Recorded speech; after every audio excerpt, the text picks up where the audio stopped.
नमस्कार छात्रों, विपिन एजुकेशनल में आपका स्वागत है।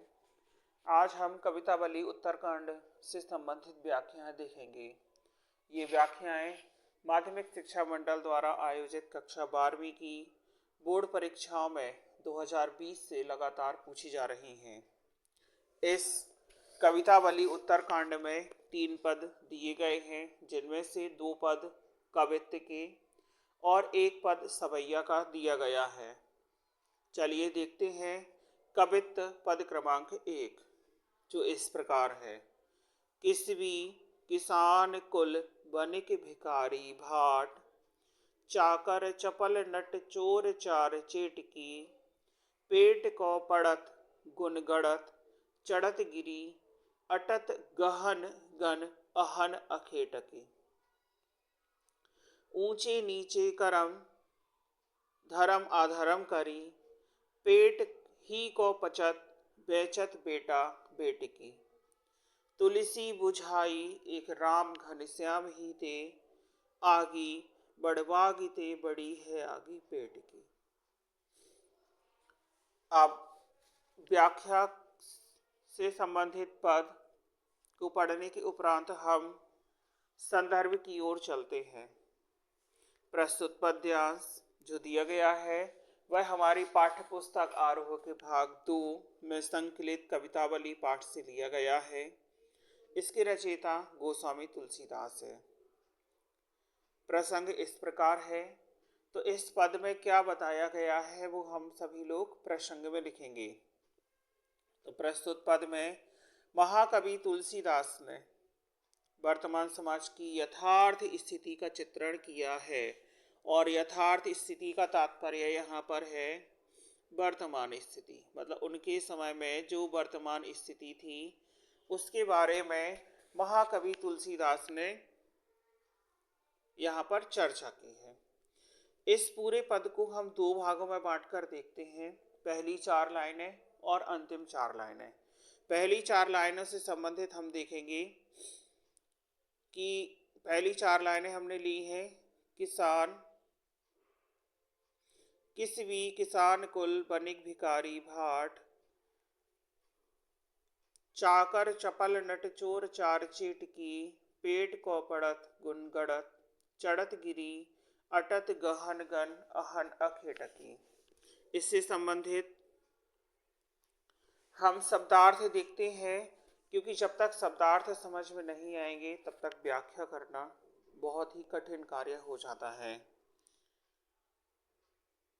तो इसमें किसवी का तात्पर्य व्यापारी या धंधा करने वाले जो दैनिक जीवन यापन करके अपना काम चलाते हैं।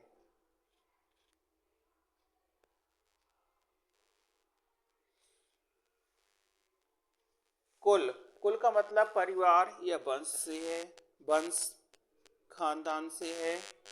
बनिक मतलब व्यापारी, अर्थात जो एक दूसरे का सामान खरीद करके अपना काम चलाते हैं। भाट भाट का मतलब होता है प्रशंसा करने वाले या प्रशंसा करके कमाने वाले।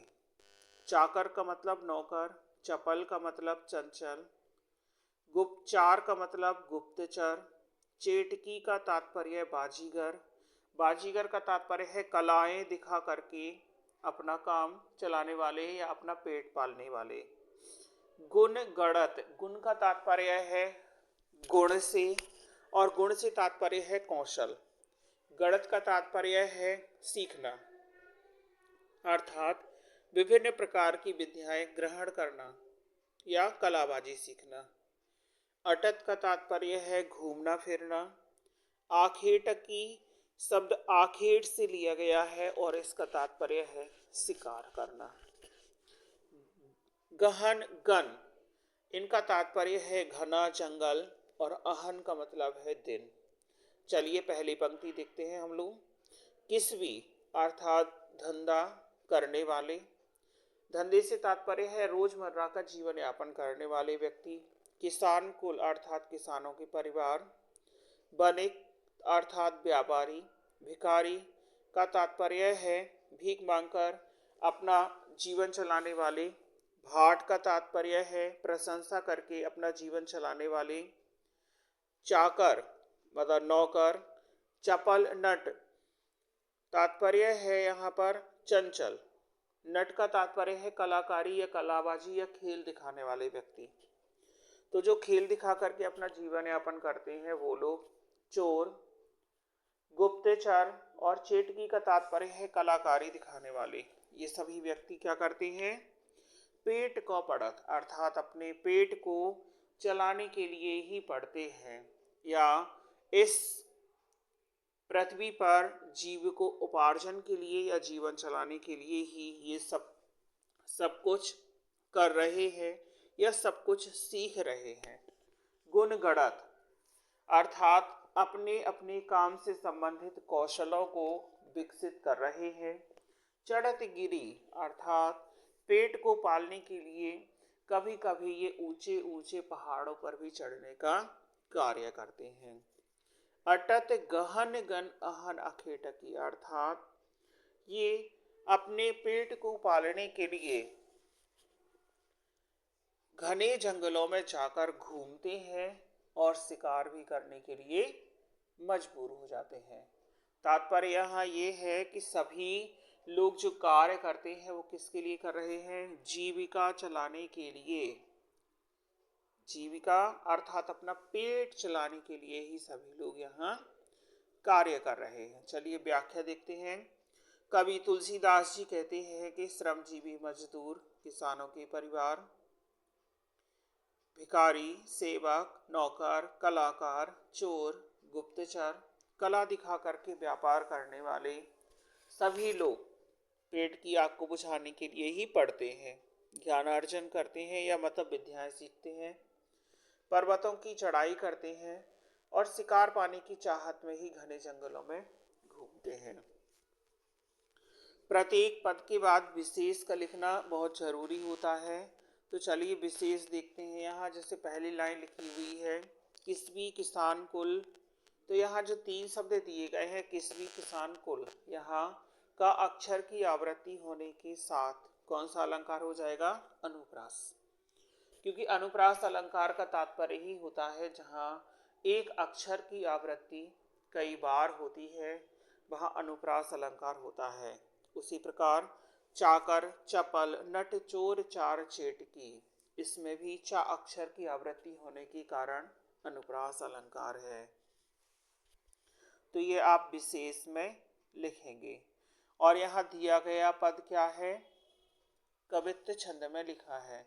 चलिए इसका दूसरा हिस्सा हम लोग देखते हैं कि दूसरे हिस्से में बताया गया है ऊंचे नीचे कर्म, धर्म अधर्म करी। अर्थात कर्म का तात्पर्य यहाँ कार्य से है, अधर्म का तात्पर्य है पाप से।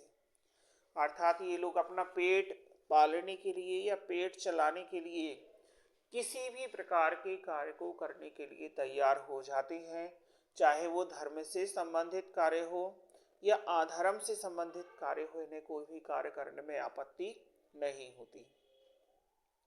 पेट ही को पचत अर्थात ये सब किसके लिए कर रहे हैं, पेट को पालने के लिए या पेट की भूख जो है उसको शांत करने के लिए ये सभी इस प्रकार के कार्य करते हैं। तो पेट ही को पचत बेचत बेटा बेटकी, और कभी कभी इनके सामने इतनी विपरीत परिस्थितियां भी उपस्थित हो जाती हैं कि अपने पेट की भूख को शांत करने के लिए अपनी संतानों का व्यापार भी करने लगते हैं। तुलसी बुझाई एक राम घने श्याम ही थे।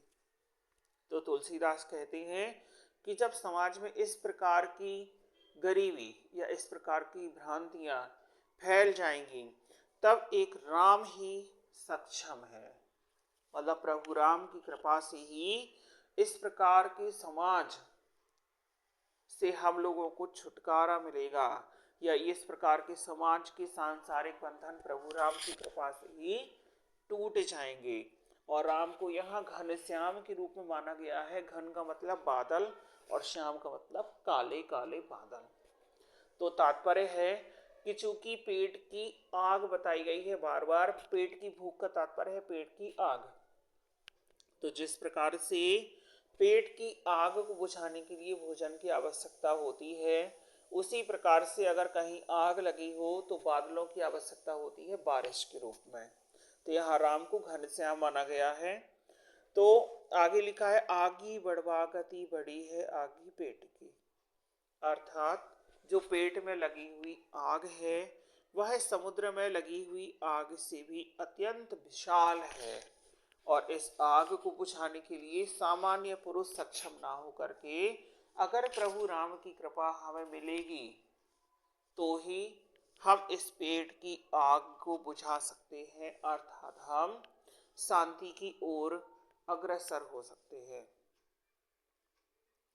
तो यहाँ आप व्याख्या जिस प्रकार से देख रहे हैं कि यह लोग अच्छे बुरे धर्म अधर्म से संबंधित कार्य करते हैं, पेट की आग से मजबूर होकर अपने पुत्र और पुत्रियों को भी बेच देते हैं।